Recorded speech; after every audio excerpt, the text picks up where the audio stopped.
گوشت بانٹنے میں بھی بعض لوگ تو واقعی عزت کے ساتھ دیتے ہیں اور بعض جھڑک کر ڈانٹ کر ذلیل کر کے، اچھا نہیں بھی دینا تو اس کو بار بار آ جاتے ہو، اچھا دیا بھی نہیں دل بھی توڑ دیا۔ قرآن پاک کی ایک آیت مبارک ہے، سبحان اللہ، واہ واہ، کیا وہ بھی اسی دینے کے حوالے سے ہی ہے۔ وہ فرمایا قول معروف و مغفرۃ واہ واہ خیر من صدقۃ یتبعها اذی۔ واہ واہ، اللہ، فرمایا کہ اچھی بات کہہ دینا اور معاف کر دینا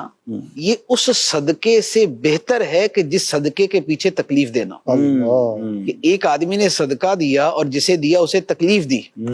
فرمایا اس سے بہتر یہ تھا کہ دیتے نہیں، ہائے ہائے، اللہ، بات اچھی کر لیتے، قول معروف اور بات اچھی کر لیتے۔ سبحان اللہ، تو جس غریب کو دینا ہے اور جس پر اصل احسان کرنا ہے، دیکھے یعنی کہ ظاہری اعتبار سے جس پر احسان ہے اس کے بارے میں فرمایا، پہلی بات تو فرمائے کہ لا تبطلوا صدقاتکم بالمن والاذی، کہ اپنے صدقے باطل نہ کرو احسان جتلا کے اور تکلیف دے کے۔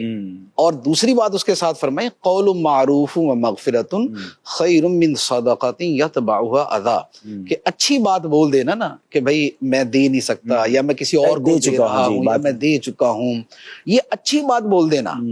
یہ اس صدقے سے بہتر ہے کہ جس صدقے کے بعد جو ہے نا وہ تم ایزا دو۔ ہمارے رشتہ داروں میں اللہ کی رحمت سے ہی تھا کہ ماشاءاللہ انہوں نے کیا کیا کہ انہوں نے گوشت بانٹنے کا بھی اہتمام کیا اور جو گوشت لینے آ رہا تھا اس کو عیدی بھی دے رہے تھے کہ بھائی وہ آیا بھی تو ہے نا بیچارہ، کوئی ٹرانسپورٹ میں آیا، پیٹرول اسکوٹر میں ڈال کے آیا، گاڑی میں بس میں آیا، تو اس کو انہوں نے تھیلی کے ساتھ انہوں نے باقاعدہ ایک پلان بنایا ہوا تھا کہ میں ہر گوشت لینے والے کو عیدی بھی۔ یہ ایک اچھا ٹرینڈ جو ہے نا یہ کچھ سالوں سے شروع ہوا ہے یہ کہ لوگ جو ہے نا وہ بہت بڑی تعداد میں قربانی کرتے ہیں، یعنی بعض لوگ ایسے ہیں کہ 50 گائے کرتے ہیں۔ ایسا ہی ہے یہیں پر یہ میں یہاں کراچی کے کئی علاقوں میں جانتا ہوں، اسی طرح فیصل آباد کا مجھے پتا ہے، تو وہ کیا کرتے ہیں کہ ایک تو گوشت تقسیم کرتے ہیں، دوسرا ہر گوشت کے ساتھ جو ہے نا یہ مسالے اور یہ وہ اس کا پیکٹ ہوتا ہے نا سارا، مسالے، نمک، مرچ اور جو اس میں ڈالتے ہیں وہ سارا، اور یا یہ ہے کہ اس کے ساتھ 500 روپیہ 1000 روپیہ جو ہے نا وہ سامان پکانے کا، تو یوں کر کے بھی تقسیم۔